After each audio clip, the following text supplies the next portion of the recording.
Hi guys, welcome to Techavro. In this video, I'm gonna be showing you how to change the URL on Wix. So firstly, let's go to the Wix dashboard. In this dashboard, you'll find here edit site. Beside the edit site, you'll find here three dot and site action.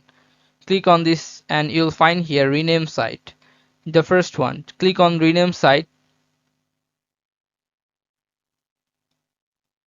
and then you'll find here site name and you can see the site address URL. If you want to change the URL, you can remove and you can add your URL here. Okay, you can see this should be remain normal, but the tail will be changed.